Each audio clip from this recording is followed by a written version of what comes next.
मागेपर्यंत आवाज येतो.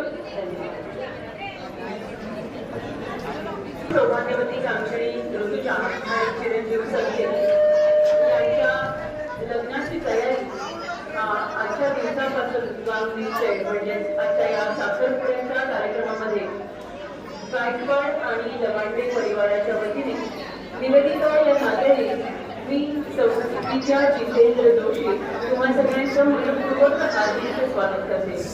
हा सोहळा मांगल्याचा, हा सोहळा एकोप्याचा, हा सोहळा दोन घराणे एक होऊन चाले रीतीनुसार पुढे जाण्याचा असा हा सोहळा तुम्हा सगळ्यांच्या साक्षीने तिथे संपन्न होण्याचा क्षण.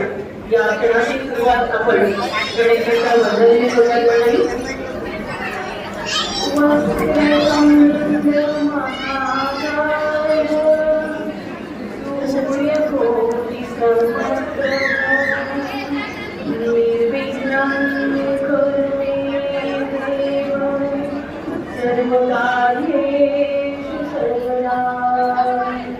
गणपती बाप्पा मोरया, मंगलमूर्ती मोरया.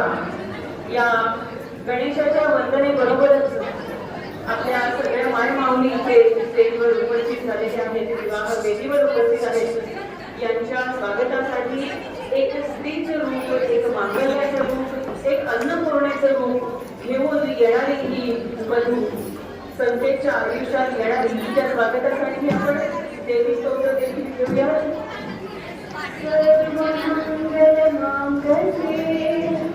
शिवे सर्वार्थ साधिके शरण्ये त्र्यंबके गौरी नारायणी नमोस्तुते.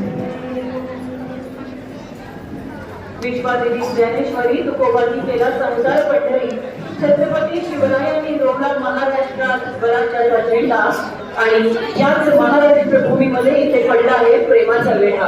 आणि याच प्रेमाच्या वेड्यामध्ये कायम स्वरूपीचे बांधण्यासाठी तयार आहेत आपली लाडकी ऋतुजा आणि चिरंजीव संकेत. आजपर्यंतचे अल्लड आता ग्रहस्थाश्रमी प्रवेश करणार आहेत आणि या सगळ्या सुंदर सोहळ्यासाठी तुम्हा सर्व आपल्या मित्रमंडळी नाटक यांचे शुभाशीर्वाद आणि शुभेच्छा त्यांच्या पाठीशी असणार आहेत. विवाह हा आपल्या 16 संस्कारांपैकी 15वा संस्कार, त्याचीच तयारी म्हणून हा वाघनिश्चयाचा सोहळा या दोन्ही परिवाराच्या वतीने आयोजित करण्यात आला आहे. आणि या सोहळ्यासाठी आपण इथे उपस्थित आहात याचा आम्ही आधी आनंद व्यक्त करीत आहोत. याबरोबरच विविध क्षेत्रात कार्यरत असणारे मान्यवर मंडळी, विविध नात्यात गुंतलेले आत्मस्वकीय, ज्यांना परमेश्वर रक्ताच्या नात्यात द्यायला विसरला पण ते स्नेही मित्र मंडळी म्हणून आपल्या पाठीशी सदैव असणारे तुम्ही सर्व स्नेही बांधव, या सगळ्यांचं मनपूर्वक हार्दिक स्वागत या साखरपुडा सोहळ्यामध्ये.